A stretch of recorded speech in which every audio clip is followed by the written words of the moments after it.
जय हिंद दोस्तों। आज हम लोग इस वीडियो में क्लास 9th केमिस्ट्री चैप्टर 1 हमारे परिवेश के पदार्थ इसके दीर्घ उत्तरीय प्रश्नों को सॉल्व करने वाले हैं।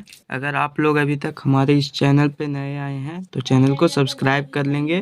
पहला नंबर प्रश्न है, ठोस, द्रव और गैस में अंतर स्पष्ट करें। देखिए यहाँ पे ठोस, द्रव और गैस तीनों अलग अलग है। तो पहला अंतर लिखेंगे कि ठोस की इसका आयतन व आकार निश्चित होता है। द्रव का आयतन तो निश्चित होता है लेकिन आकार निश्चित नहीं होता है। और गैस का लिखेंगे कि गैस का आकार व आयतन निश्चित नहीं होता है। दूसरा अंतर लिखेंगे कि इन्हें संपीड़ित नहीं किया जा सकता है। फिर द्रव को कि इन्हें ठोस की तुलना में अधिक संपीड़ित किया जा सकता है और गैस को कि इन्हें संपीड़ित किया जा सकता है। तीसरा अंतर लिखेंगे कि इसका घनत्व उच्च होता है। द्रव का लिखेंगे कि इसका घनत्व निम्न होता है और गैस का कि इसका घनत्व अति निम्न होता है। तो आप लोग इसका अंतर लिख लेंगे इन तीनों में। दूसरा नंबर प्रश्न है, गैस के विशिष्ट गुणों का उल्लेख करें। इसका उत्तर लिखेंगे कि गैस के विशिष्ट गुण निम्नलिखित हैं। पहला गुण लिखेंगे कि गैस में द्रव्यमान होता है और दूसरा गुण कि इनके अणु द्रवों और ठोस पदार्थ की तुलना में एक दूसरे से दूर दूर होते हैं। तीसरा गुण लिखेंगे कि गैसों का आयतन व आकार निश्चित नहीं होता है। चौथा गुण लिखेंगे कि इन्हें दबाकर इनका आयतन कम किया जा सकता है। और पांचवा गुण लिखेंगे कि इनमें अंतरा अणु का स्थान ठोस द्रव की अपेक्षा सबसे अधिक होता है।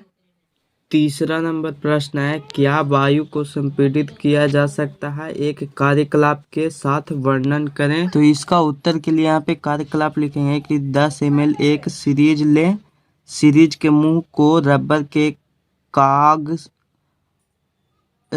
काग में घुसाकर बंद कर दें, जैसा कि चित्र 1.14 में दिखाया गया है। तो आप लोग ये चित्र देखिए, यहाँ पे 1.14 का चित्र है। यहाँ पे इस तरह से हमें करना है। फिर उसके बाद देखिए कि अब सीरीज के पिस्टन को बाहर निकाल लें ताकि इस संपूर्ण सीरीज के अंदर वायु में प्रवेश कर जाए। अब पिस्टन को पुनः सीरीज में घुसा दें। ध्यान रहे कि पिस्टन में कोई रिसाव न रहे बल्कि वह वायु रुद्ध हो।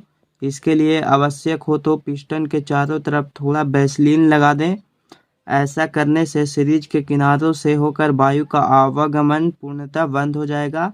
आप पिस्टन को अंगूठे से दबाकर धीरे धीरे अंदर ले जाएं। आप देखेंगे कि पिस्टन सीरीज के अंदर सरकता जा रहा है, अर्थात सीरीज के अंदर वायु का आयतन कम हो रहा है। इसका अर्थ यह हुआ कि वायु यानी कि गैस के संपीड़ित होने के कारण उस पर दाब बढ़ाने पर उसका आयतन कम होने लगता है। इससे पता चलता है कि वायु संपीड़ित होते हैं। आप लोग लिख लेंगे इसका उत्तर। अगला प्रश्न है, वाष्पन और क्वथन की व्याख्या करें। इनमें मुख्य अंतर क्या है? तो सबसे पहले हम लोग वाष्पन का लिखेंगे कि किसी द्रव का कमरे के ताप या द्रव के क्वथनांक के नीचे के तापों पर वाष्प बनकर धीरे धीरे वायुमंडल में जाने की प्रक्रिया वाष्पन कहलाती है। उसके बाद क्वथन का लिखेंगे कि जिस ताप पर द्रव उबलना प्रारंभ करता है उस ताप को द्रव का क्वथनांक कहते हैं और वह प्रक्रिया क्वथन कहलाती है। तो लिख लेंगे। उसके बाद हम लोग वाष्पन और क्वथन में अंतर लिखेंगे। तो पहला अंतर लिखेंगे कि यह एक स्वतः होने वाली प्रक्रिया है जो सभी तापों पर होती रहती है। क्वथन का लिखेंगे कि यह प्रक्रिया एक निश्चित ताप पर ही होता है। दूसरा अंतर लिखेंगे कि वाष्पन यह द्रव के सिर्फ ऊपरी सतह पर ही होती है, द्रव के भीतरी भागों में नहीं। जबकि क्वथन है यह संपूर्ण द्रव में होता है जिसमें द्रव के भीतरी भागों में बुलबुले निकलने लगते हैं। तीसरा अंतर लिखेंगे कि वाष्पन यानी कि इसमें ठंडक उत्पन्न होती है जबकि क्वथन इसमें ठंडक उत्पन्न नहीं होती है। अगला प्रश्न है, वाष्पन को प्रभावित करने वाले कारकों का उल्लेख करें। इसका उत्तर लिखेंगे कि वाष्पन को प्रभावित करने वाले कारक निम्न हैं। पहला, द्रव की प्रकृति। द्रव का क्वथनांक जितना ही कम रहता है उसका वाष्पन उतना ही तेजी से होता है। दूसरा है द्रव का ताप। द्रव का ताप जितना ही अधिक होगा उतना ही तीव्रता से द्रव का वाष्पन होगा।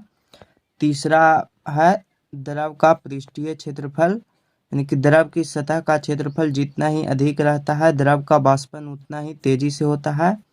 चौथा है वायु का वेग, जहाँ वायु का वेग अधिक रहता है, द्रव का वाष्पन तेजी से होता है। और पांचवा है आर्द्रता, यानी कि आर्द्र वायु में द्रव का वाष्पन कम होता है। 6 नंबर प्रश्न है, एक कार्यकलाप का वर्णन करके बताएं कि द्रव के वाष्पन से ठंडक उत्पन्न होती है। इसका उत्तर लिखेंगे कि एक मिट्टी की सुराही में जल भर लें तथा इसका ताप अंकित कर लें। अब सुराही का मुंह ढक्कन से बंद करके छोड़ दें।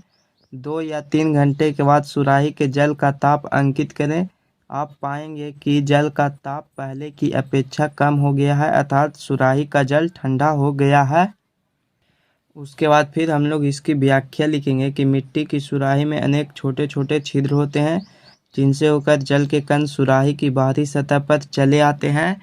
वाष्पन से ये कण जलवाष्प के रूप में वायु में चले जाते हैं। इन कणों के वाष्पन के लिए आवश्यक ऊष्मा सुराही के जल से प्राप्त होती है, जिससे सुराही का जल ठंडा हो जाता है। तो आप लोग लिख लेंगे इसका उत्तर। अगला प्रश्न है, किसी कार्यकलाप का वर्णन करके बताएं कि काली वस्तु सफ़ेद वस्तु की तुलना में ऊष्मा का अवशोषण अधिक करती है। इसका उत्तर लिखेंगे कि ए और बी दो थर्मामीटर लेते हैं। ए के बल्ब को सफ़ेद कपड़े से और बी के बल्ब को काले रंग के कपड़े से ढक देते हैं। अब दोनों थर्मामीटरों को धूप में समान ताप पर रख देते हैं। 15 से 20 मिनट के पश्चात दोनों थर्मामीटरों में पारे का स्तर देखने पर पता चलता है कि थर्मामीटर ए में पारे का स्तर कम ऊंचाई तक पहुंचा है, जबकि थर्मामीटर बी में यह स्तर अधिक ऊंचाई तक पहुंच गया है। इससे स्पष्ट होता है कि थर्मामीटर बी के बल्ब द्वारा ऊष्मा का अवशोषण अधिक हुआ एवं थर्मामीटर बी के बल्ब द्वारा ऊष्मा का अवशोषण कम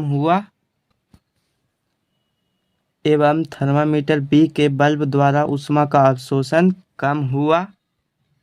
उसके बाद यहाँ पे व्याख्या इसका लिखेंगे कि काली वस्तुएं ऊष्मा का अवशोषण अधिक मात्रा में करती है। काली वस्तुओं के इसी गुण का उपयोग सौर कुकर के निर्माण में किया जाता है। यही कारण है कि गर्मी के दिनों में लोग सफ़ेद कपड़ों का पोशाक पहनना अधिक पसंद करते हैं, क्योंकि सफ़ेद पोशाक ऊष्मा का अवशोषण कम मात्रा में करते हैं। 8 नंबर प्रश्न है, पदार्थ की प्लाज्मा अवस्था पर एक संक्षिप्त टिप्पणी लिखें। इसका उत्तर लिखेंगे कि पदार्थ की चतुर्थ अवस्था को प्लाज्मा अवस्था कहा जाता है। प्लाज्मा अवस्था में पदार्थ अत्यधिक आयनीकृत गैस के रूप में रहता है। इसमें पदार्थ के कण अति ऊर्जावान और अति उत्तेजित अवस्था में रहते हैं। पदार्थ की प्लाज्मा अवस्था का उपयोग प्रतिदीप्त ट्यूब और नियॉन संकेत वाले बल्ब के निर्माण में किया जाता है एवं उच्च ताप के कारण सूर्य और तारों में भी प्लाज्मा की उत्पत्ति होती है। प्लाज्मा की उपस्थिति के कारण ही ये चमकीले दिखाई पड़ते हैं। 9 नंबर प्रश्न है, निम्नलिखित के लिए कारण बताएं। पहला है, बर्फ के टुकड़े को स्पर्श करने पर ठंडक की अनुभूति होती है।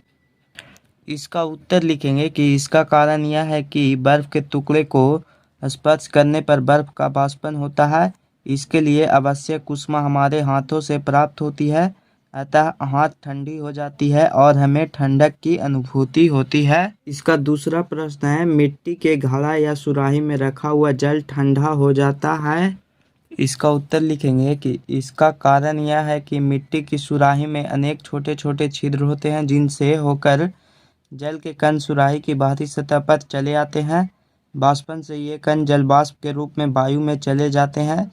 इन कणों के वाष्पन के लिए आवश्यक ऊष्मा सुराही के जल से प्राप्त होती है, जिससे सुराही का जल ठंडा हो जाता है। अभी यहाँ पे सारे प्रश्न सॉल्व हो चुके हैं और अभी तक आप लोग इसके अति लघु उत्तरीय और लघु उत्तरीय प्रश्नों के हल नहीं देखे हैं तो जाकर देख लेंगे। उसका भी लिंक डिस्क्रिप्शन बॉक्स में दे दिया गया है। आप सभी का अपना YouTube channel online study classes. तो फिर मिलेंगे हम लोग एक नए वीडियो के साथ। जय हिंद, जय भारत।